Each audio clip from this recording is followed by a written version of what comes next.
Le groupe ERA, votre partenaire Oracle depuis 1991. 50 experts à votre service pour accompagner votre transformation digitale.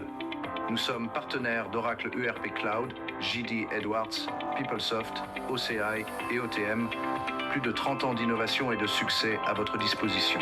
Rendez-vous sur eragroup.fr. Ensemble, construisons l'avenir de votre système d'information pour une approche plus collaborative et engageante.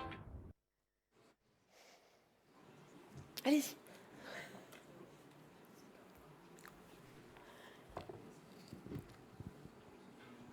Ici peut-être. Bonjour à toutes et à tous. Donc je suis Emmanuel Ruez. Vous voyez, je n'ai pas trop changé malgré l'intelligence artificielle. Et Johan Garcia, magnifique. Aujourd'hui, ça fait 30 ans déjà. Hop, voilà. Donc moi, je suis adepte de l'intelligence artificielle version papier. Alors, ce que vous pouvez voir, c'est que grâce à l'intelligence artificielle, cette année, je n'ai plus mon bâton de marche. L'année prochaine, j'aurai peut-être plus mes lunettes. Avec mon ami Johan Garcia, nous sommes heureux d'ouvrir cette nouvelle journée utilisateur. Cette année est spéciale. Cela fait 30 ans que notre association existe. Peut-être que certains d'entre vous n'étaient pas nés. Je regarde. En fait, l'essentiel de l'assistance n'était pas né il y a 30 ans.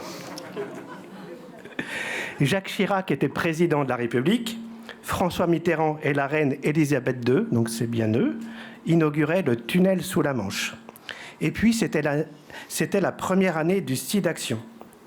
Hop, je vais essayer de faire deux choses en même temps. Voilà. Au sein de nos clubs utilisateurs, nous avons vécu de sacrées aventures. Au début, l'OFO, c'était une base de données en version 5, avec l'utilisateur, pour les plus anciens, Scott, mot de passe Tiger, et il convenait de ne surtout pas changer de mot de passe. Autre-temps, tout le monde avait les mots de passe de toutes les bases de données de tous nos clients. Et il ne s'est rien passé. Peut-être que les gens sont plus les mêmes aujourd'hui, je n'en sais rien. Les applications, c'était seulement GL, AP, PO, AR, et puis FA qui arrivait tout doucement. Évidemment en mode caractère. Oracle commençait à avoir beaucoup de succès, et nous, clients Oracle, nous avons très rapidement ressenti le besoin de nous retrouver, échanger sur nos expériences, partager nos convictions, nos doutes parfois. Et cela en dehors du cadre commercial que nous offrait Oracle. Parce que nos métiers changeaient déjà beaucoup. Nous avions des choix stratégiques à faire et la position d'Oracle bougeait. L'an 2000 approchait et nous ne savions pas si nos acquisitions allaient résister.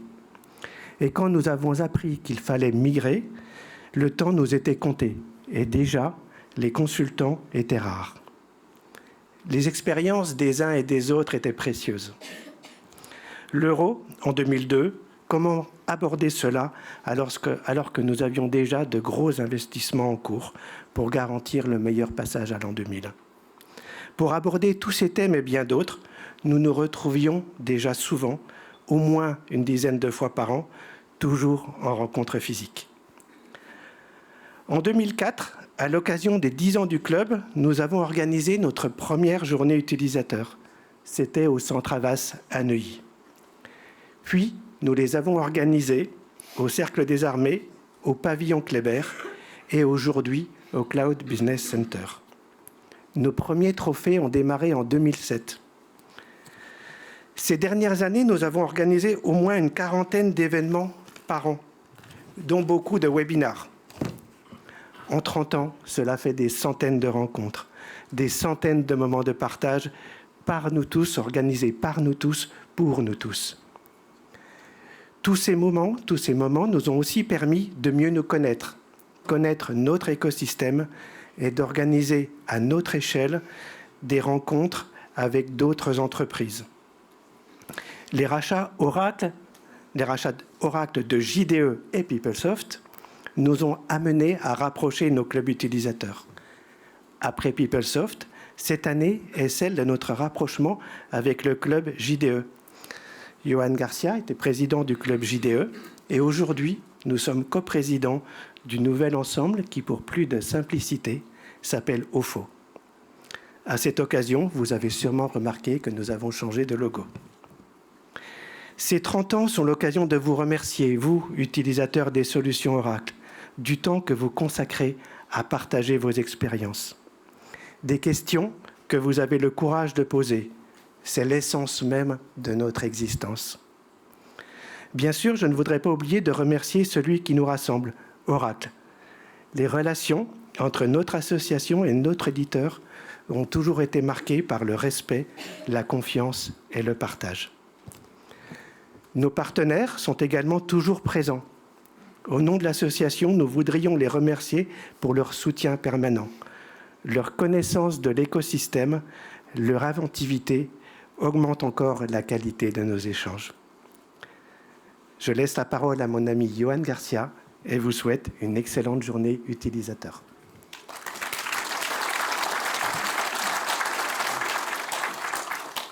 Merci Emmanuel pour ce discours. Je suis très honoré moi de co-présider avec Emmanuel, mon ami, puis l'ensemble du bureau et du conseil d'administration de cette belle association et de fêter ces 30 ans. On s'était dit qu'on commençait tranquillement par le discours d'Emmanuel, le temps que vous rentriez dans la salle, parce que vous avez profité aussi un petit peu de ce village partenaire. Et on tient aussi à remercier tous les partenaires. On prendra le temps de les citer un par un tout à l'heure et vous verrez quelques-unes des vidéos justement des partenaires qui contribuent à cet événement. Donc voilà. J'avais prévu un discours, mais je vais faire dans l'agilité. J'ai juste quelques mots à vous signaler. En fait, effectivement, vous voyez placé cette année sous le signe du changement. Donc, nouveau lieu, thème qui est très inspirant pour tous, évidemment, l'IA, avec toutes les questions qu'elle suscite. À la fois les bénéfices. Est-ce que c'est le bon moment pour prendre le train? Alors, je ne sais pas si c'était ce matin le bon moment pour prendre le train en route. Ça, c'est quelque chose qu'il faudra trancher. Est-ce qu'il est trop tôt ou même déjà trop tard pour profiter des bénéfices de l'intelligence artificielle? Certainement pas. Évidemment, quels ROI sont attendus? Et puis, on constate tous que l'IA va changer les métiers. Donc les nôtres plus ou moins progressivement, voire lentement on va dire, et puis de façon un petit peu plus brutale ou radicale ou un peu plus bénéfique. Et on aura le plaisir du coup ce matin de voir ce changement bénéfique avec l'école MJM qui nous a fait le plaisir d'être présente. Je pense que tout à l'heure Laetitia nous expliquera. Ils vont nous accompagner toute la matinée en fait par leur production et par leur illustrations. Une petite dernière phrase, c'est celle de l'année dernière pour faire original. Je ne sais pas si vous vous souvenez, si vous étiez là, je vous avais donné une citation, c'était celle de Theodore Levitt, économiste américain, et je trouve qu'elle est fort à propos cette année, donc je l'ai réutilisée en fait.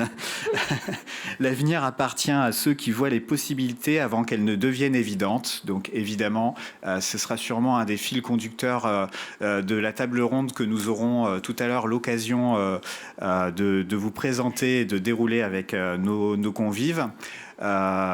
Justement sur la question des opportunités, sur la question des cas d'usage et sur la question du bénéfice apporté auprès des organisations.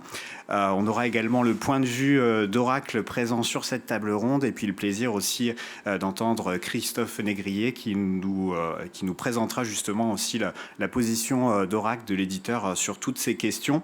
Et puis, évidemment, l'IA, c'est des bénéfices potentiels, ROI, je vous en ai parlé, et sûrement des risques, des enjeux d'éthique, des enjeux géopolitiques, des questions pour transformer nos métiers, mais que ce soit au bénéfice des organisations, au bénéfice de l'homme, et que ce soit cadré d'une façon éthique et avec un certain nombre de réglementations. Donc on est à cette convergence, et pour en parler, on aura le plaisir d'entendre Asma Mala, voilà, qui pourra justement nous donner son point de vue. Voilà, je vous laisse profiter de cette matinée. Merci de votre présence et merci aux partenaires de leur fidélité.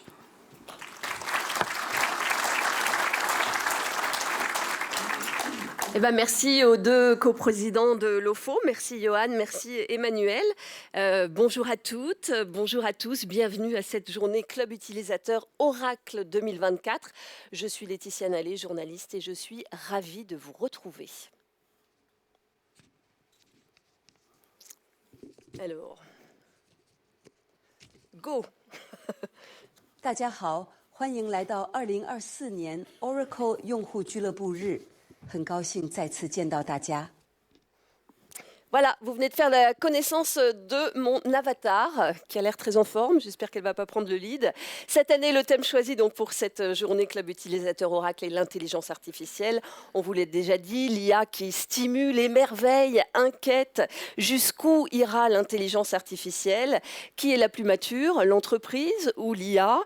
Et quel rôle peut jouer cette intelligence artificielle dans vos métiers, dans nos métiers, dans tout l'univers professionnel? Est-ce qu'elle va prendre nos places finalement? Est-ce qu'on va perdre certains métiers? Est-ce qu'elle va dominer l'entreprise? Est-ce qu'on va réussir à la dompter? Voilà les questions que nous allons nous poser ce matin. Keep cool. Inutile de vous faire du souci car l'IA c'est l'avenir. Je suis l'avatar de Laetitia Nallet. Vous la voyez, vous me voyez. Pas de différence. Ou plutôt si, il y a une grande différence. Je suis capable de répondre à n'importe quelle question, dans n'importe quel domaine et dans n'importe quelle langue, car je suis relié à ChatGPT-4 en temps réel.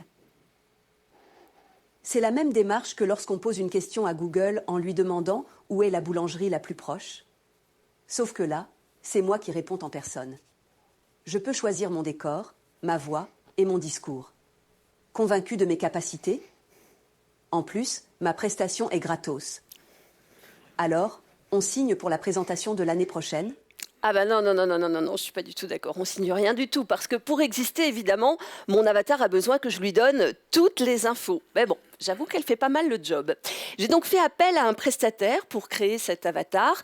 Comment ça s'est passé? Eh bien, de manière très très simple. Il m'a juste filmé pendant 10 minutes sur un fond vert. Il a fallu que je lise un texte très lentement pour que mes lèvres fassent un mouvement. Et c'est tout. Enfin, c'est tout. Il a dû se passer des trucs après, mais là, j'ai pas tout géré. Ce prestataire, qu'est-ce qui se passe? Eh bien, il a maintenant toutes les données qui composent cet être numérique. Malgré un accord de confidentialité, techniquement, il va pouvoir utiliser mon avatar comme il l'entend. Donc, je ne suis plus tout à fait maître de mon image. Et là, pas besoin de vous faire un dessin. On touche une des limites de l'IA. Évidemment, il y en a plusieurs. Il faut faire très attention. Mais bon, puisque l'IA peut aussi nous simplifier la vie et faire notre travail, alors finalement, go, cocotte, donne-nous le programme. We will have the pleasure of starting this morning with Asma Mala, a leading figure in the fields of artificial intelligence and digital technology. その後、オラクルのゼネラルディレクターであるクリストフ・ネグリエもステージに上がり、交流を取ります。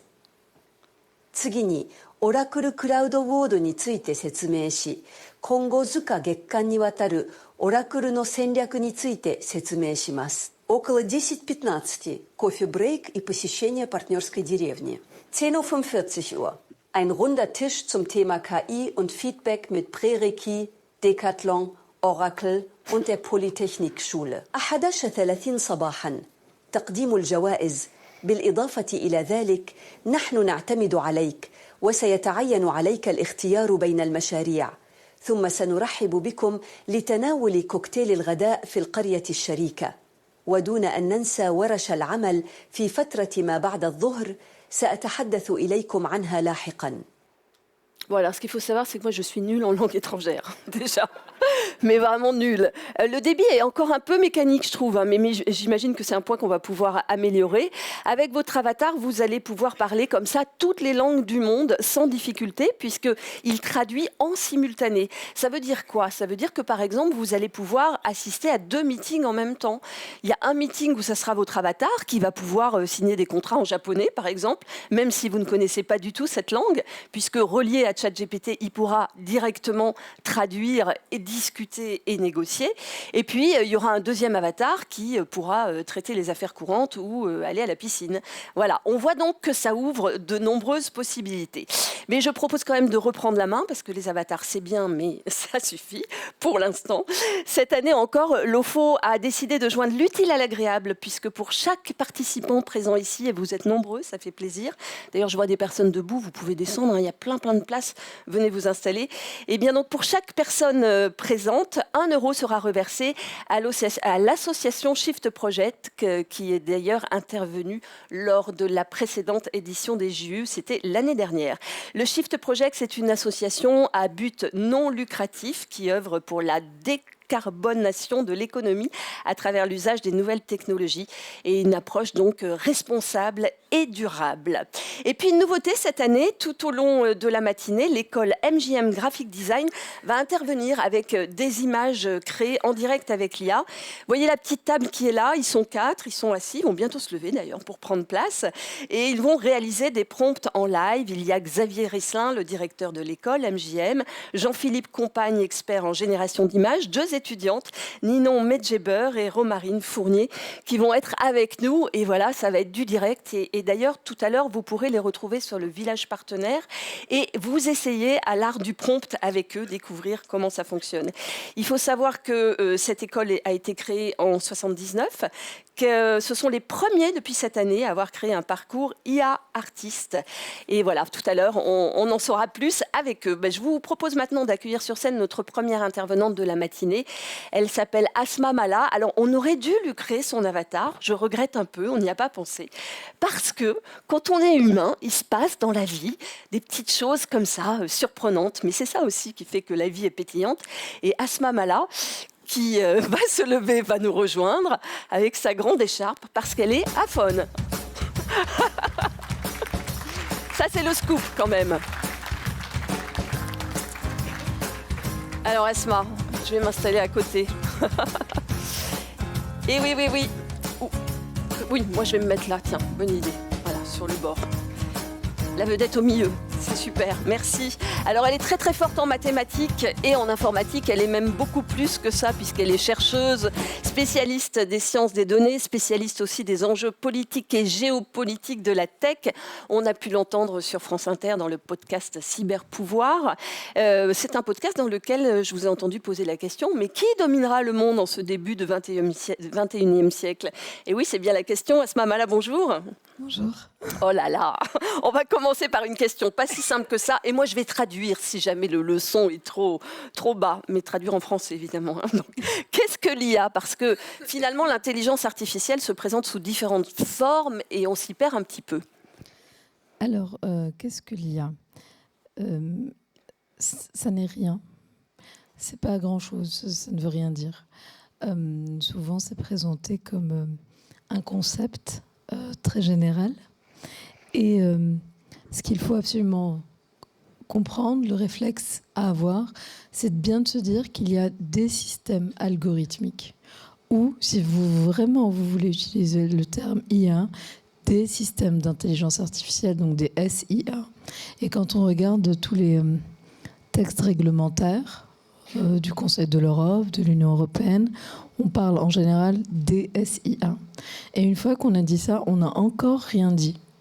Parce que si on continue à déconstruire, on s'aperçoit que vous avez des systèmes algorithmiques de recommandation, des systèmes algorithmiques pour de la reconnaissance faciale, pour de la domotique,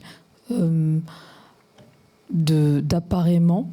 Vous avez des systèmes algorithmiques qui aident au diagnostic médical, d'autres qui vont travailler sur de la prédiction météorologique. Et puis, dans tout cet écosystème d'outillage et d'agents, vous allez avoir une sous-partie ou une des catégories qui est celle qui hystérise le débat et qui est devenue une espèce de totem, qui sont les intelligences artificielles génératives. Mais comprenez bien que c'est un outil, ou disons un silo, une catégorie d'outillage parmi beaucoup d'autres. Donc l'IA, ce n'est qu'un outil. Alors, donc, ce n'est pas qu'un outil, ce sont des outils, et j'insiste vraiment sur ce pluriel, c'est-à-dire que vous ne pourrez jamais traiter. Vous avez beaucoup insisté les uns les autres sur, dans les propos introductifs sur la dimension éthique. Vous ne pourrez jamais aborder la question éthique si vous ne savez pas de quoi vous parlez. On ne va pas aborder les enjeux éthiques sur de la reco-faciale, comme sur de la protection de données personnelles sensibles, comme sur de la domotique, comme sur, je ne sais pas moi, des algorithmes de modération, comme sur des choses beaucoup plus, disons, intéressantes pour l'intérêt général, que sont les systèmes dits prédictifs appliqués à tel ou tel cas d'usage. Donc en fait, ça c'est vraiment... Vraiment, j'insiste beaucoup, c'est très très important à avoir cette rigueur intellectuelle de toujours vous dire de quoi on parle, de quoi on me parle. Ça, c'est la première chose. Après, sur est-ce que ce n'est qu'un outil ? Non, ce n'est pas qu'un outil. Et d'ailleurs, c'est assez intéressant parce que la semaine dernière, je ne sais plus où j'étais. Et... Mais je me souviens, ça m'avait vachement frappé. Il y avait comme ça un énorme projet comme ça. Et c'était même pas moi qui parlais, hein, j'étais vraiment assise. Et on me disait, mais intelligence artificielle, genre un agent comme un autre. Ah oui, ça y est. Et en fait, c'est très intéressant parce que si vous l'appliquez au régalien, moi je connais beaucoup, il y a deux milieux que je connais très bien dans les cas applicatifs, et là ce ne seront pas les vôtres, je crois. C'est la question de défense et les médias. C'est un peu les deux secteurs sur lesquels moi j'interviens énormément et sur lesquels en fait il se passe des gros enjeux politiques en fait, géopolitiques, défense, armée, toutes les nouvelles conflictualités hybrides donc fuelées, alimentées par les IA. Et puis après la question des médias parce que des informations, parce que on retrouve toutes mes figures genre Musk, etc. Bon, je ferme ma parenthèse, mais la question de se dire, notamment par exemple dans le champ militaire, l'IA ou les IA à usage militaire sont des agents, c'est extrêmement symptomatique du changement de paradigme qu'on est en train d'avoir, mais de façon très progressive, très subreptice. Et ça va répondre directement à la question. Si vous dites l'IA est un agent, donc elle n'est plus un outil. Sinon, on aurait dit un outil. En creux, en face, qu'est-ce qu'on commence à utiliser de façon commune ? C'est l'expression agent humain. En fait, ces outils-là, qui étaient initialement des outils, mais qui, si vous voulez, transmettent des valeurs, des biais volontaires, involontaires, etc., on y reviendra peut-être sur la subjectivité encapsulée, embarquée dans ces outils-là. Parce qu'en fait, quand on parle d'IA, vous avez bien compris qu'en fait, il y a de l'humain sur l'entièreté de la chaîne de valeur, à commencer par l'amont, c'est-à-dire ceux qui conçoivent ces outils-là, ceux qui en ont l'idée propre. Et l'idée propre, ce sont souvent des acteurs technologiques américains avec des velléités de puissance, de projection de puissance. Donc évidemment, il y a des agendas autour de ces outils. Mais je reviens à ma petite bifurcation. Si on commence à dire agent technique ou agent artificiel, synthétique, peu importe, agent humain, c'est qu'on commence à une pente extrêmement, que je trouve très dangereuse, qui est en fait le nivellement. Et l'autre chose que ça amène, c'est que donc, et on le voit dans les champs de bataille à droite, à gauche d'ailleurs, c'est qu'en fait, initialement, l'idée de tous ces outils-là, notamment quand vous touchez à des questions sécuritaires ou régaliennes, la justice, par exemple, etc., algorithmique, par exemple, c'était censé n'être qu'un outil à la décision, c'est-à-dire quelque chose qui va vous aider à faire des trucs pas fun, gagner du temps. En fait, l'idéologie ou l'implicite sous-jacent, c'est une hausse espérée, je dis bien espérée, très forte de productivité et d'efficience. Alors tu me dis si je m'arrête là, parce que sur la question du travail, parce que je crois qu'on avait une question là-dessus. Oui, le travail. Ouais, Peut-être que je ne vais pas spoiler ma question. Je la spoil. Oui, le travail, c'est comment utiliser évidemment l'IA dans les entreprises. Et puis après, qui est la plus mature finalement? Alors attends, du coup, je continue. D'accord, Voilà, donc je on est un continue. peu sur la même J'y ligne. vais. Non, c'était pour justement pas court-circuiter la question. Donc, le nivellement est vraiment quelque chose à avoir en tête. Quand on commence à parler d'agent, ça veut dire qu'en face, c'est un agent humain. Et dans les armées, on parle aujourd'hui d'agent humain. Et c'est gênant. Je trouve que c'est gênant. Parce qu'initialement, il y avait cette idée de l'aide à la décision. Ça ne devait à aucun moment, ça ne doit se substituer au jugement humain. Et alors vous allez me dire, parce qu'on me l'a déjà dit, oui, mais alors Asma, un juge qui rend sa décision à 14h après un bon repas, un peu torché parce qu'il a bu 2-3 verres de vin, est-ce qu'il est plus fiable qu'une IA? Non, bien sûr, mais c'est bien ça, les aspérités de la vie, de l'existence. Ce qui est incroyable avec ces outils-là et tout le système technique, voire technicien qu'on est en train de mettre en place, c'est qu'en fait, c'est très intéressant, d'ailleurs, même le montage et la petite expérience en fait qu'on a eue là. Parce que vous avez une impression, c'est une impression projetée de vie ou d'avoir Laetitia. Mais ce n'est pas Laetitia. Parce que face à ça, vous ne pouvez pas discuter, vous ne pouvez pas négocier. Vous ne négociez pas face à la machine. Un juge qui a mal rendu sa décision, on négocie. Ça se négocie. Il n'y a pas de souplesse. Il n'y a aucune souplesse possible. Parce qu'on part du présupposé que la machine est fiable. C'est le présupposé qu'on a tous. C'est la machine, donc c'est scientifique, donc il y a de la data, donc le résultat est fiable. Faites très attention à ça. On a eu beaucoup d'hallucinations, et les hallucinations ne sont pas du tout un accident.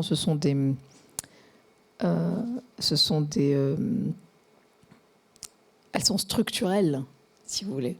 Donc, il va bien falloir s'habituer à avoir... Ça ne veut pas dire qu'il ne faut pas utiliser ces outils. Je ne suis pas en train de dire ça. Ça veut dire qu'il faut savoir ce que vous êtes en train d'utiliser et pourquoi vous êtes en train de l'utiliser et quelle est votre place dans cette utilisation. Et votre place est primordiale au départ et en sortie. Et donc, ce qui amène à la question du travail.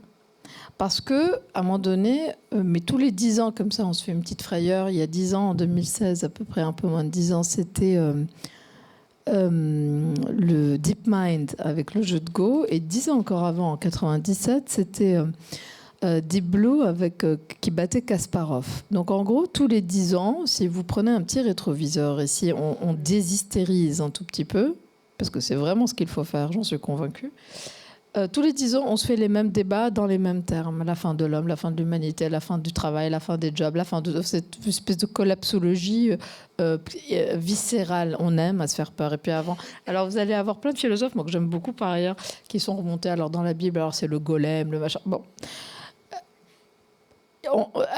Et moi, je préfère aller sur Freud. Alors, Eros et Thanatos et la libido et le désir de mort. D'accord, tout ça. Et donc, en fait, oui. Et de fait, c'est toujours ça qui se joue. Mais alors, c'est très marrant parce qu'avant, ça se jouait une fois tous les X. Là, ça se joue tous les 10 ans. Dès que vous avez un narratif, je parle bien d'un narratif qui vient de la Silicon Valley, souvent en ce moment, et qui vous explique que c'est une innovation de rupture. Et d'ailleurs, je vais vous poser une question. Ça me vient là, mais à vous. Mais dès qu'on vous raconte qu'il y a une innovation de rupture absolument extraordinaire, bam, on a tous ces débats. Mais c'est marrant, ils se mettent en place dans les mêmes termes, dans les mêmes timings, dans les mêmes séquencements. C'est comme si on avait appris la leçon, une espèce de conditionnement de la pensée qui, moi, me gêne énormément. Donc déconstruire, comprendre que il ne devrait n'être qu'un outil avec toutes les précautions d'usage et non pas un agent. Parce que si aujourd'hui c'est un agent, en fait la principale difficulté, c'est pas que l'on croit qu'il va nous tuer, que ça va devenir des super intelligences malveillantes, Terminator. Non, c'est que nous finissions par donner ce pouvoir-là à des trucs qui ne sont que des outils précisément. Nous allons être notre propre poison à ne pas comprendre et surtout à ne pas garder le contrôle par flemme et par confort. Sur la question du travail, donc sur notre séquence à nous qui date depuis 2022, on a eu plein de rapports au tout départ, comme en 2000. 16 qui vous expliquait la perte des jobs, on va perdre des boulots. Et puis cette année, cette fois-ci, c'était les traducteurs, hécatombe dans le milieu des traducteurs.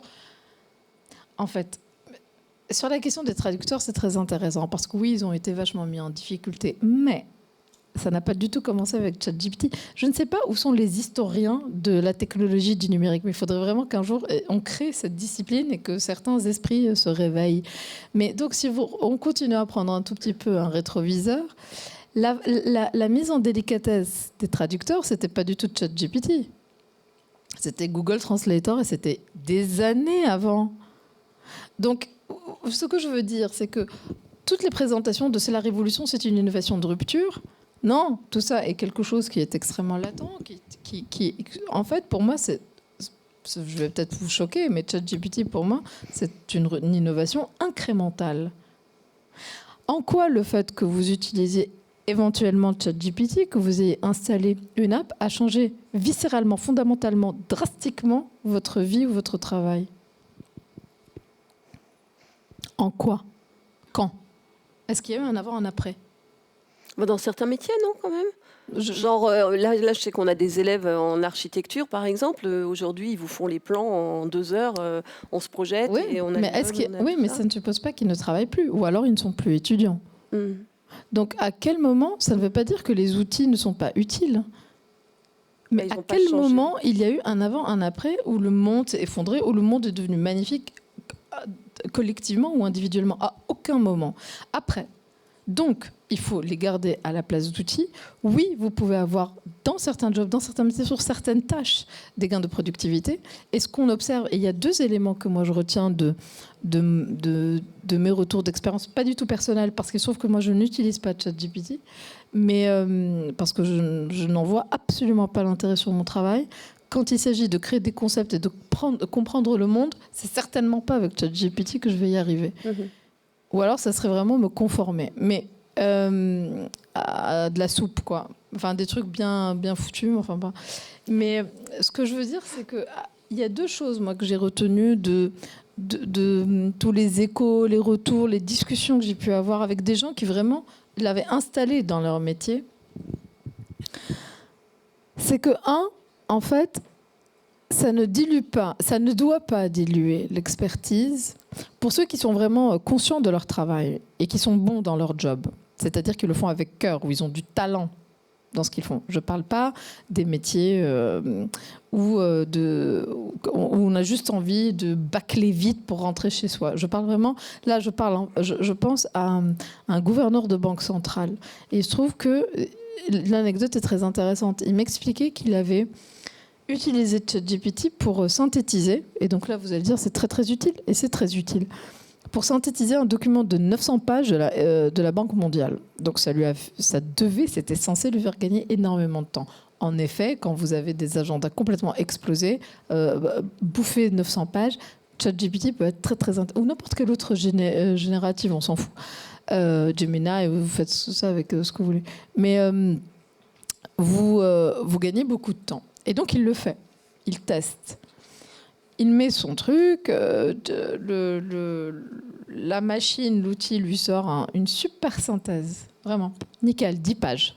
C'est-à-dire qu'elle a synthétisé 900 en 10. Le truc, il était propre. Pas d'erreur, pas de contresens, pas d'erreur. Donc vous me direz, oui, mais alors attends, tu n'es pas en train de te contredire? Non, je ne suis pas en train de me contredire. Donc le truc était top.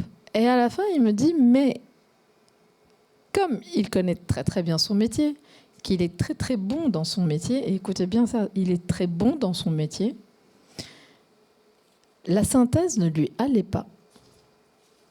Parce qu'en fait, dans les biais de l'outil, dans la façon dont des outils, cet outil-là qu'il avait utilisé avait été conçu, et d'ailleurs qui sont d'obédience et de conception américaine, et je vais arriver à mon point, il y avait une surreprésentation de toutes les questions liées à la productivité et une sous-représentation, mais très visible, de toutes les questions liées à l'inflation.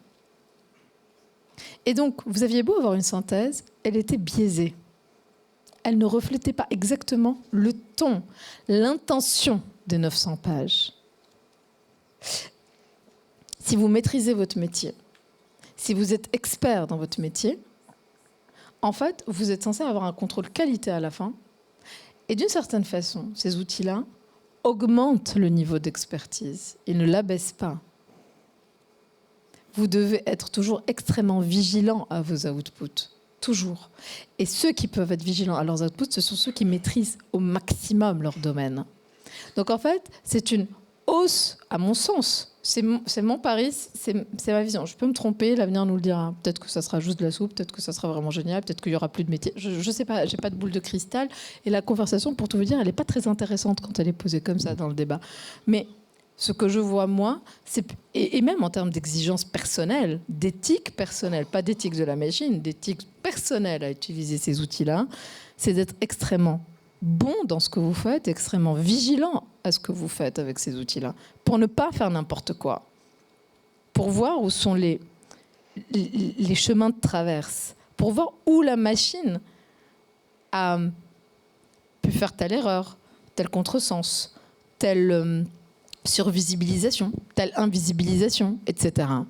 Donc ne pas abdiquer de ça. Ça, c'est le premier point sur la question des métiers. Et ensuite, l'autre chose qu'on observe, alors ça, on l'observe beaucoup dans les métiers des médias, de la presse écrite même plus précisément, c'est que, mais en fait c'est applicable à plein d'industries, à plein de secteurs.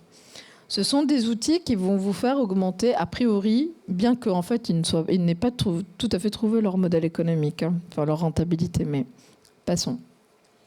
Ce sont des outils qui sont censés donc vous augmenter la productivité. Donc justement faire toutes ces tâches un peu rébarbatives pour que vous occupiez sur les tâches, disons, de haute valeur.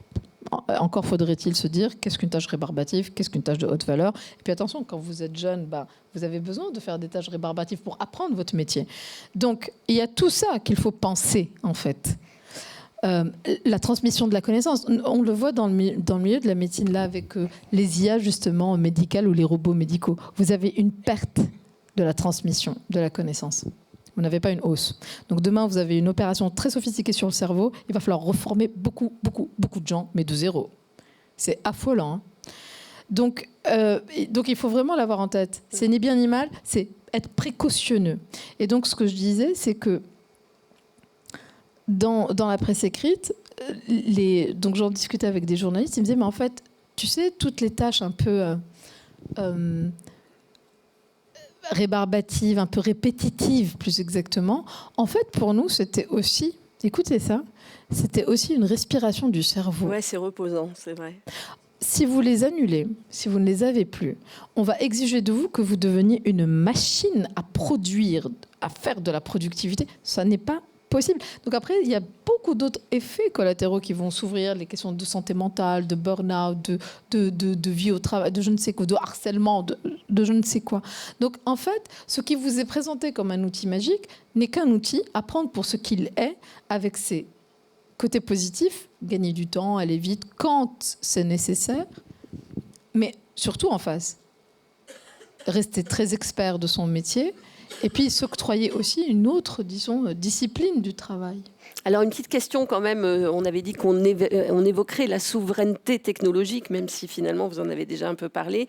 Qu'est-ce que ça suppose? Selon qui l'utilise? Groupe privé, groupe d'État? Quels sont les enjeux? De la souveraineté européenne, ouais. On avait dit ça. Oui, alors la question de l'intelligence artificielle, quand elle, dans le champ géopolitique, c'est ultra intéressant parce qu'aujourd'hui, vous avez compris là, je pense, tout le monde a bien ça en tête, qu'on a une espèce de nouvel ordre mondial qui est en train de se mettre en place. Et dans ce nouvel ordre mondial, vous avez deux choses. Vous avez deux blocs, États-Unis et Chine, et qui sont dans une rivalité géostratégique intense, on va dire. Alors la bonne nouvelle en ce moment, la seule petite bonne nouvelle en ce moment dans le monde, c'est que la tension aujourd'hui est en train de décélérer un tout petit peu. C'est-à-dire que les États-Unis en tout cas Biden sur sa fin de mandat, essaie vraiment de décrisper un tout petit peu la relation. Mais en tout cas, nous sommes en effet dans cette confrontation États-Unis-Chine. Et donc aujourd'hui, les géants technologiques, donc concepteurs d'outils de soft et de hard power, que sont les intelligences artificielles, mais que sont aussi les satellites, mais que sont aussi les câbles sous-marins, mais que sont aussi les implants cérébraux, que vont être demain les métavers, etc., etc. Donc tout cet agencement d'outillage qui sont en fait des infrastructures, qui sont des infras, sont au cœur de cette rivalité géostratégique. Et en particulier sur la question de l'intelligence artificielle, ce sont les IA à usage militaire. Parce que, en fait, ce qui a mis le feu aux poudres, c'est en 2017, le plan quinquennal chinois qui expliquait qu'en fait, il serait une armée de rang mondial, comprendre le nouveau gendarme du monde. Enfin, non, c'est pas exactement ça dans la pensée chinoise, mais en tout cas, le nouveau leader, si vous voulez, à 2049. Alors, on avait aux États-Unis une vraie stratégie de containment ou d'endiguement qui avait commencé en réalité sous Obama et qui avait cru tranquillement. Mais 2017, ça a été un point vraiment de panique aux États-Unis. Et dans cette stratégie de préservation de puissance ou de conquête de puissance, évidemment que la question technologique est cœur, évidemment que les intelligences artificielles à usage militaire sont cœur, parce qu'en fait, il s'agit de ça, de suprématie militaire à la fin des fins. Puisque la géopolitique, les relations internationales sont, en tout cas dans ce nouveau siècle, pas tellement autour des instances multilatérales, mais plutôt autour de la question des rapports de force. Or, les rapports de force, il y a deux choses. Il y a la suprématie militaire, et puis après, pour ceux qui l'ont, le nucléaire. Bon. Et d'ailleurs, souvent, maintenant, dans les nouvelles doctrines militaires, c'est en continuum, d'ailleurs. Donc, ce qui est en train de se jouer, c'est ça. Les géants technologiques, les ChatGPT, les Altman, on peut les prendre comme des outils pour gagner du temps, etc. Ce sont beaucoup plus que ça. Ce sont aussi des outils, ce sont aussi des vecteurs de la puissance américaine. Ce qui explique d'ailleurs une appréhension de la réglementation et de l'innovation qui est beaucoup plus souple aux États-Unis. Et d'ailleurs, à un moment donné, on parlait de démantèlement. Enfin, l'aile très très gauche du Parti démocrate, il faut vraiment remettre les choses dans leur contexte, parlait de démantèlement. Mais à mon sens, jamais on démantèlera des géants technologiques qui sont vecteurs de la puissance dans ce moment-là de l'histoire, en tout cas. Pas maintenant. Ça me semble assez évident. Au milieu de ça, vous avez l'Europe. Vous l'avez noté, vous l'avez compris. On n'a pas d'acteur technologique de premier plan de ce type-là. Si jamais ça vous intéresse, on pourra toujours parler de Mistral, mais on n'en a pas. C'est-à-dire que les Airbus, les DARPA, les machins, etc., bon, ça, c'est de la littérature de rapports qui ont fini globalement tous dans des tiroirs. Donc, on a pris 40 ans de retard, littéralement, 40-50 ans de retard. Et il n'y a pas tellement à se flageller là-dessus. L'Europe ne s'était pas construite dans une volonté de puissance, elle s'était construite pour maintenir la paix. Donc, il faut aussi remettre toujours les choses dans leur contexte historique et ne pas se surculpabiliser parce que c'est pas qu'on a été nul ou affreux ou mauvais, c'est juste que notre histoire venait d'un traumatisme majeur. Et donc, la priorité était de maintenir la paix entre des nations qui se foutaient sur la gueule plutôt que... Voilà. Et dans les années, d'ailleurs, 80-90, ça fonctionnait. On était sur la fin de l'histoire, on était sur la chute du mur de Berlin, on était sur la mondialisation heureuse. Ça avait du sens à ce moment-là. Sauf que, il se trouve que États-Unis et Chine, eux, n'ont jamais perdu leur power politics, leur politique de puissance, eux. Et eux ont toujours construit, si vous voulez, cette vision-là, et même sous stéroïdes de leur stratégie de puissance. Nous, non. Et donc, en fait, le jour où on a eu besoin d'avoir un rapport de force avec un certain nombre d'acteurs, on a pu se trouver un tout petit peu démunis.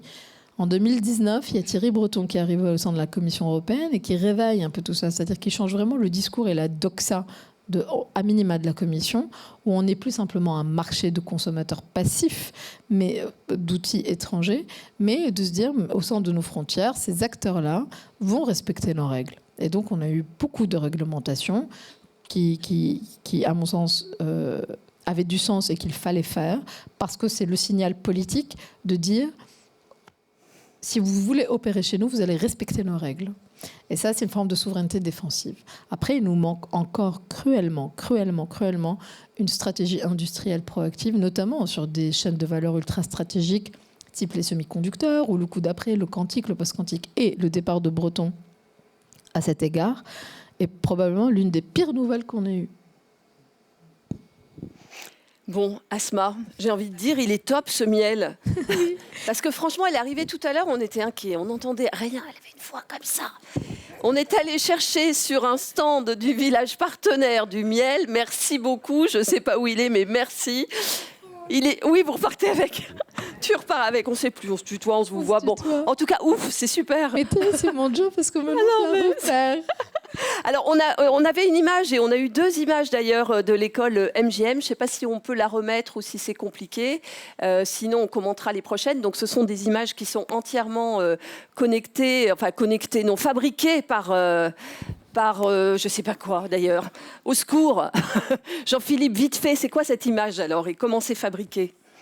Alors en fait, ce que vous voyez actuellement, c'est une génération évidemment de Midjourney, qui est un modèle finalement de génération d'images qui est très populaire parce que c'est quand même le plus puissant du marché actuellement. Le créateur se veut être dans un laboratoire de recherche pour l'IA. Voilà. Alors juste dites-nous, donc là vous avez prompté, c'est-à-dire que vous avez dit combien de mots pour arriver à une image ? Alors précisément pour cette image, il y a eu 6 mots à peu près. Et Voilà. vous m'avez dit que c'est un maximum de 10 mots, c'est ça ? Alors en fait, ce qu'il faut bien comprendre, c'est que le prompt, à partir d'un moment, en fait, les mots ont un certain poids. Et au-delà de 10 mots, en fait, là, il y a un déclin en fait, d'interprétation depuis le robot, en fait, qui perd un peu finalement le sens premier de l'image que vous voulez lui donner. Voilà, et c'est le premier mot finalement qui a le plus de poids. Effectivement, le premier mot est vraiment très important et plus vous avancez dans le prompt, moins il est considéré. Voilà la bonne méthode pour faire les images. On va continuer à en découvrir au fur et à mesure, même si on n'aura peut-être pas le temps de toutes les commenter. On a des vidéos à regarder. Vidéo partenaire. Des marchés et des technologies qui évoluent, le besoin de trouver des solutions nouvelles, le souhait d'un partenaire expert, d'un accompagnement sur mesure, pour que des contraintes naissent des opportunités. Chaque jour, Prérequis se mobilise pour mettre à la disposition de ses clients des expertises métiers et techniques et un collectif fort au service de la réussite de leurs projets de transition digitale. Notre ambition, c'est d'être un partenaire de confiance, acteur facilitateur de votre réussite. Aujourd'hui pour demain. Prérequis, make it happen. Et nous revoilà sur scène avec Christophe Négrier, qui est donc directeur général d'Oracle France. Bonjour Christophe. Bonjour Laetitia. Alors évidemment, on a prévu un petit échange avec Asmar. Ça va bien votre voix, pas de problème? Ma voix va très bien. Super. Hein. J'ai plutôt elle m'a un peu coupé dans ce que je... Vous vouliez dire? Oui, ou même elle m'a choqué dans le bon sens. Il y a plein de choses qui ont été validées. Non, franchement, c'était super intéressant. Merci beaucoup. Alors, Christophe Négrier, l'IA en entreprise, c'est pas une nouveauté. Ça fait longtemps qu'elle est dans votre sérail? Alors, je vais juste dire quelques mots peut-être avant. Déjà, moi non plus, je ne suis pas un utilisateur d'IA générative ou de ChatGPT ou des autres. Non pas que je m'en enorgueillisse, mais bon, c'est comme ça. Peut-être parce que j'espère que je suis pas trop mauvais dans ce que je fais ou j'en ai pas encore besoin, peut-être que ça viendra. Alors, là où je suis tout à fait d'accord avec Asma, c'est que déjà, il n'y a pas une IA, il y a des systèmes d'IA. Et pour répondre à ta question, bien sûr que c'est pas une nouveauté en fait. Ça n'a rien de nouveau et chez Oracle, on met en place ces systèmes depuis longtemps. On a et pour faire un peu un parallèle technologique par rapport à ce que disait Asma, on a lancé il y a une dizaine d'années maintenant une technologie autour de la base de données autonome, qui est le cœur de ce que fait Oracle. Et déjà à l'époque, on avait eu dans les premiers échanges avec nos clients ou avec notre écosystème, est-ce que ça veut dire que le métier d'administrateur de base de données va disparaître? Est-ce que ça veut dire... On avait déjà un peu ce pattern de comportement, de dire qu'est-ce que ça va être pour mon métier. Bon, 10 ans après, c'est toujours pas le cas. Ce n'est pas le cas. Évidemment, certaines pratiques ont changé, certains usages ont changé. Mais en tout cas, chez Oracle, on en fait depuis très longtemps. Peut-être ce qui a changé, parce que, alors certes, on voit bien que le débat, je ne sais pas, hystérisé peut-être, ouais, pour moi, il y a deux facteurs qui expliquent ça. Le premier, c'est que derrière tous ces systèmes d'IA, il y a une question de puissance et il y a une question de calcul, parce qu'il y a quand même un facteur qui est commun à tout ça, c'est puissance et calcul. Et je pense que le cloud, qui est arrivé, on va dire, depuis une quinzaine d'années, avec ses impacts et sa capacité à rendre disponible des puissances de calcul comme aucune entreprise ou comme quasiment aucune puissance publique ne pouvait le faire précédemment, change et accélère l'intégration et la diffusion de ces IA à la fois dans le monde grand public, mais aussi dans le monde de l'entreprise. Parce que, évidemment, notamment post-Covid, beaucoup d'entreprises se sont reposées en partie sur le cloud pour pouvoir se transformer, même si, je le dis souvent, on n'est pas, de mon point de vue, dans un monde qui sera tout cloud et plus rien d'avant. C'est-à-dire que ça sera la même chose. Donc, cette question de la puissance de calcul. Et puis, je pense qu'aussi, on le voit bien, la place du numérique et la valeur que cherchent à tirer les entreprises ou les administrations de leurs données. Je pense qu'il y a aujourd'hui une compréhension partout sur le fait que les données sont probablement une des choses les plus précieuses pour les entreprises d'administration, et ces systèmes d'IA rendent les choses encore plus vraies. C'est-à-dire qu'en fonction de ces données vont permettre vraiment d'enrichir, de les rendre plus pertinentes, de les rendre réellement plus efficaces dans ce qui est, il faut le dire, pour beaucoup, une recherche d'efficacité, de différenciation commerciale au sens par rapport à ses concurrents, ou d'efficacité dans le cadre de ce que peut être la transformation de nos administrations. Quand on voit les discussions, et il y a le discours de politique générale du Premier ministre aujourd'hui sur le budget, je pense qu'on voit bien qu'il y a quand même cette question de l'efficacité, elle est là. Est-ce que les systèmes d'IA sont la réponse qui va résoudre l'ensemble de ces sujets-là? J'y crois pas un instant. Est-ce que c'est présent depuis très longtemps? Oui. Est-ce que ça s'accélère? Évidemment. Est-ce que c'est un facteur aussi pour Oracle de soutien de notre activité et de nos résultats? Évidemment. Il ne faut pas louper le coche non plus. Vous avez une question à poser? Vous avez envie de poser une question à Asma ou pas? Ou sinon, moi, j'en trouve une. Hein. Non, moi... Ah, j'ai rien à lui dire. Ça commence bien. On s'est rencontrés. Sympa, Asma. Non, moi, Asma, il y a un point que je constate, et plus qu'une question, je voudrais avoir un avis. Ce dont je me rends compte, c'est que on voit bien dans les échanges qu'il y a... Donc, on a commencé, beaucoup d'entreprises ont joué avec des systèmes d'IA génératifs, en particulier autour du chatbot, je veux répondre, il y a quelqu'un qui veut parler, etc. Moi, je vois aujourd'hui une vraie tendance à dire, on le sent, hein, comment je tire parti de cette technologie pour en faire un facteur de différenciation dans mon activité et comment être plus efficace. Évidemment, on vient sur la partie données en elle-même et comment on fait ça. On voit aussi beaucoup d'entreprises qui sont frileuses de dire mes données, c'est les joyaux de la couronne. Comment je fais pour enrichir des systèmes d'intelligence artificielle sans perdre comment je donne sans perdre et comment faire en sorte que ça ne profite pas non plus à mes concurrents? Est-ce qu'il y a une solution à ce problème-là? Est-ce qu'aujourd'hui, c'est quelque chose que tu vois de manière plus globale? Comment tu vois les choses là-dessus? Alors, j'aurais pas une réponse très élaborée parce que, hélas, moi, je viens vraiment de la théorie politique, donc pas du tout de la data gouv sur ces questions-là. En revanche, il y a deux choses. Tout à l'heure, je disais, vous avez on a une perception, on a une appréhension plus exactement de la réglementation qui est très différente aux États-Unis et en Europe. En Europe, c'est quand même très réglementé. C'est-à-dire que vous ne pouvez pas faire n'importe quoi avec les données. On a commencé en fait bien avant d'ailleurs les IA génératives. 2016, c'était le RGPD et qui a ouvert tout un bazar d'ailleurs dans les chantiers de data governance parce qu'en fait c'était des strates bureaucratiques extraordinaires parce qu'il fallait revoir des trucs pas possibles parce que vous aviez des injonctions. Enfin, je sais pas, mais je sais que ça a été du point de vue, quand on voit point de vue entreprise, un bazar sans nom le truc et je crois qu'on y est toujours sur ces chantiers-là. Ça, c'est le côté un peu négatif, parce que fastidieux, parce que bureaucratique, parce qu'en Europe, on fait de la bureaucratie. On est très bon à produire de la bureaucratie. Mais le côté positif, c'est que c'est ce qui permet justement de protéger derrière. Alors, après, il y a eu le IA Act. Enfin, on a quand même des outils réglementaires, ce qui permettent, si vous voulez, de trouver l'articulation entre j'utilise un outil que je n'ai pas créé in-house en propre et je vais y mettre de la data. Donc en fait, c'est tous les accords de confidentialité, c'est la question des contrats, etc. Donc, est-ce que... et au début de ChatGPT, en novembre 2022, il avait même été de mémoire interdit en Italie quelques semaines pour précisément ces questions. Alors, c'était pas des boîtes, c'était, je crois, des jeunes. Je sais plus ce qui s'était passé en Italie. Non, c'était pour protéger les jeunes mineurs. Mais c'était la question de se dire, mais en fait, le truc, il est en train d'aspirer plein de data comme ça. Qu'est-ce qu'il est en train d'en faire? Et après, vous avez aussi toute la question des droits d'auteur, par exemple, sur des sujets ultra et bien sûr, propriété intellectuelle.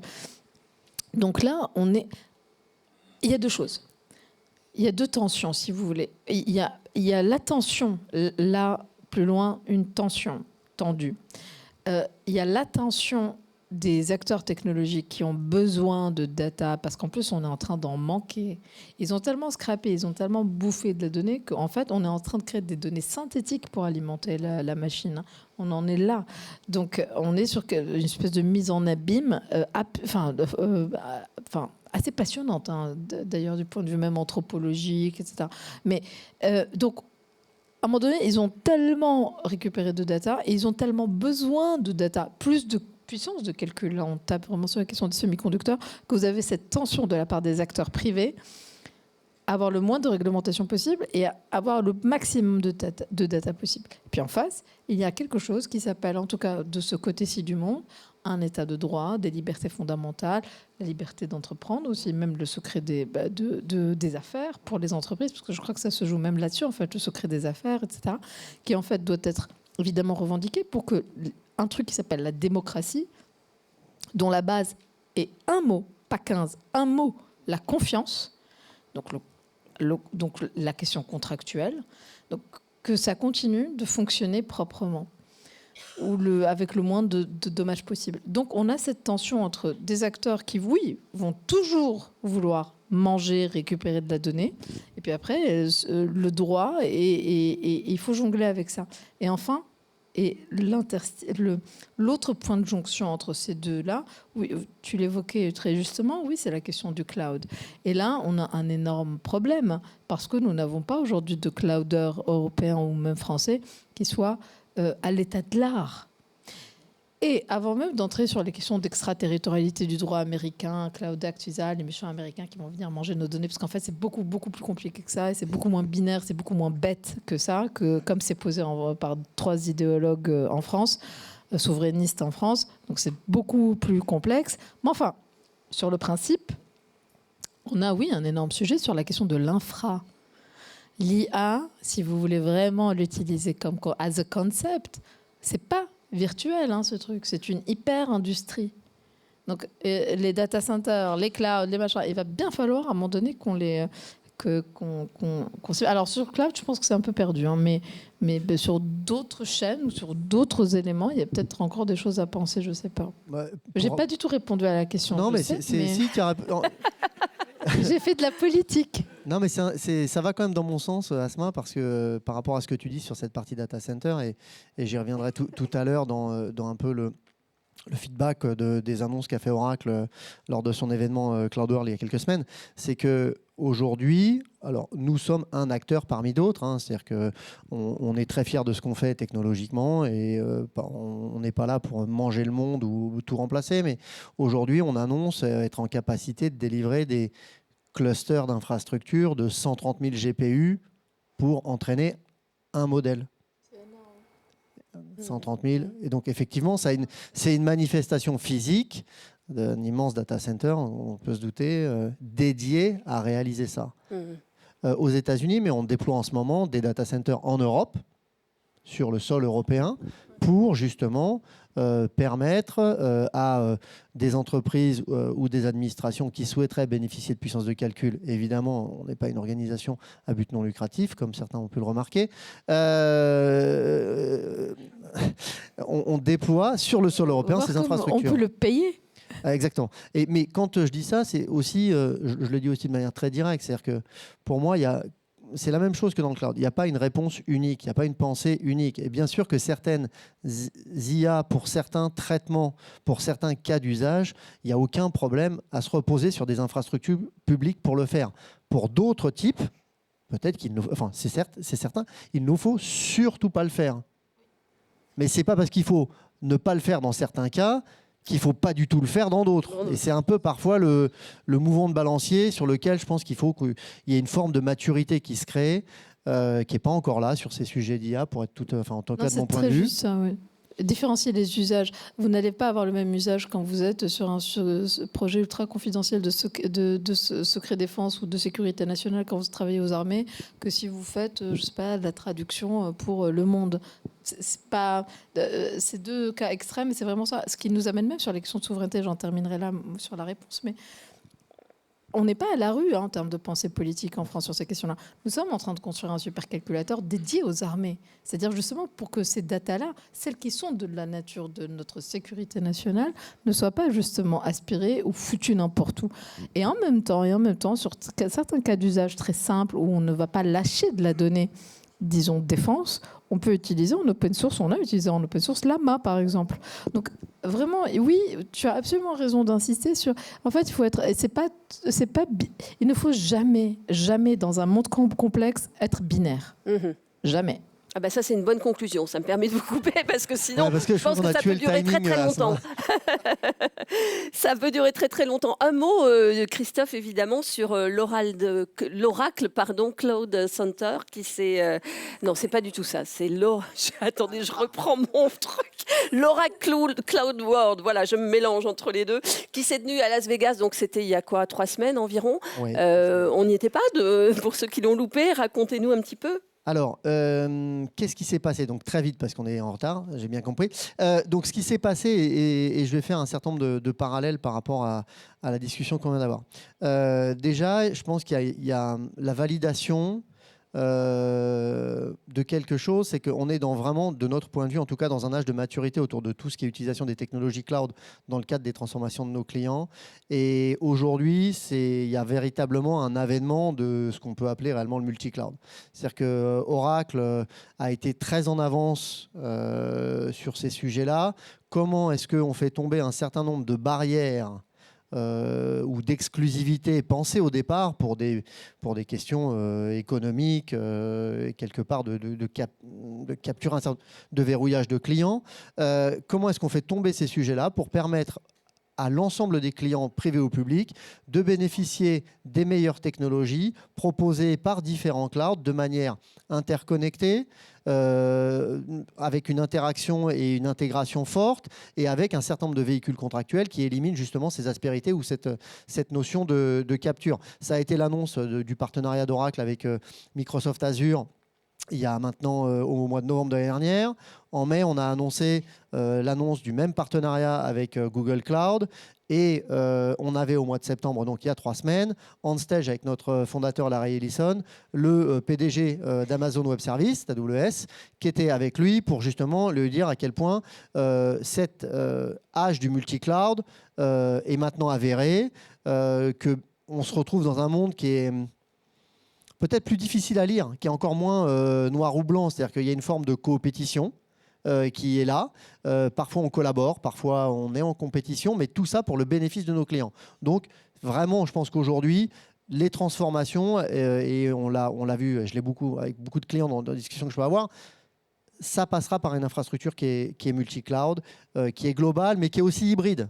C'est-à-dire que tout ne se fera pas dans le cloud. Ce soit bien clair. Et là-dessus, le respect de ce temps long, cette capacité à développer, Asma parlait beaucoup des sujets militaires ou des armées. Il y a tout un tas d'industries aujourd'hui sur lesquelles Oracle est très présent, qui continuent d'utiliser nos technologies chez eux, on-prem, pilotées par eux, gérées par eux, et ça continuera comme ça. Et on se fait fort de continuer de développer avec cette notion du temps long. Donc, point 1, vraiment, le multi-cloud, un certain nombre de partenariats. Deuxièmement, il y a évidemment un facteur très fort, c'est, on a beaucoup parlé d'IA ce matin, et je vais donc aller très vite.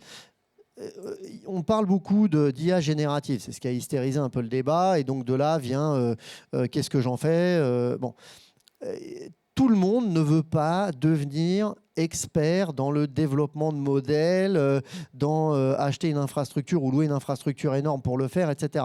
On voit aussi quand même poindre aussi une forme de maturité où on a des secteurs, des cas d'usage, des sujets verticaux sur lesquels on veut consommer les bénéfices de ces systèmes d'IA directement intégrés dans des applications qu'on utilise en SaaS.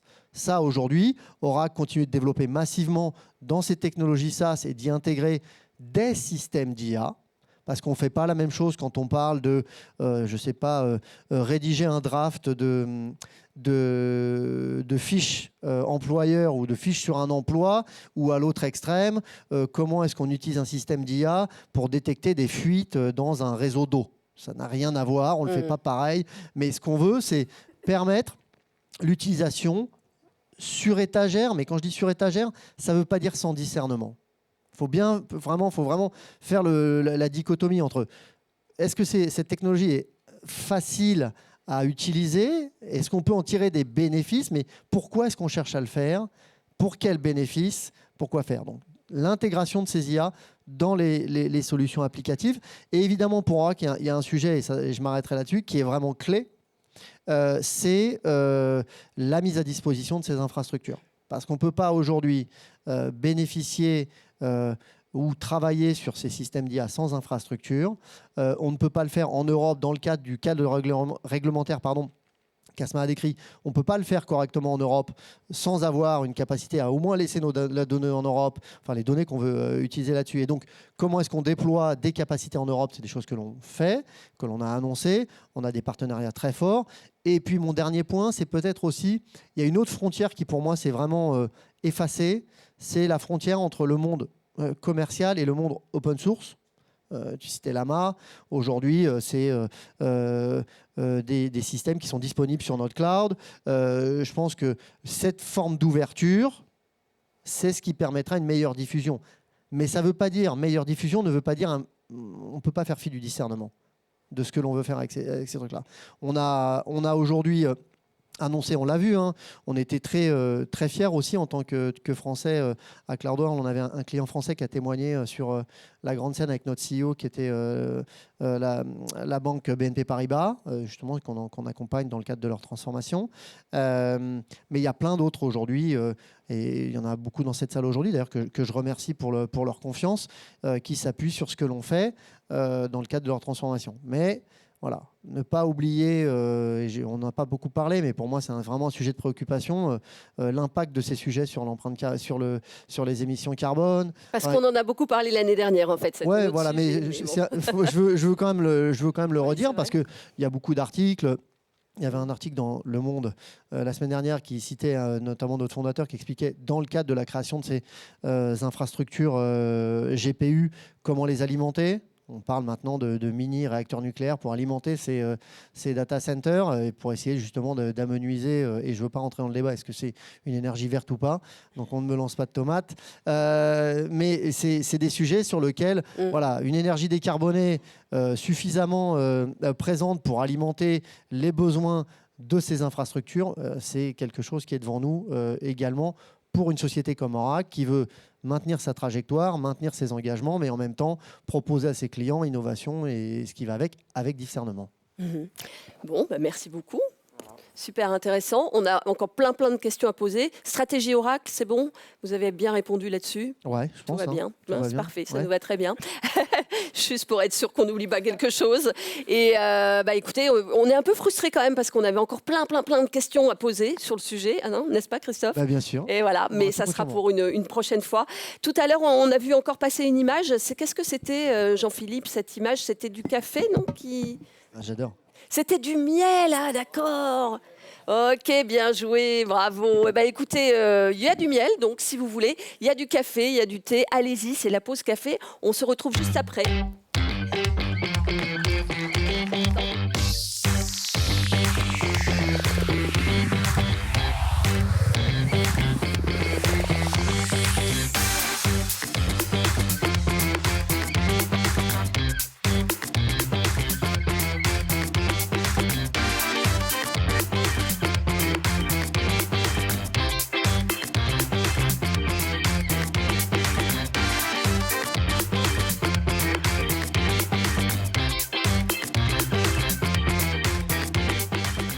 La nouveauté cette année, on a des vidéos partenaires. Alors bon café à tous et on se retrouve dans 15-20 minutes. Merci beaucoup Asma Mala, merci Christophe Négrier.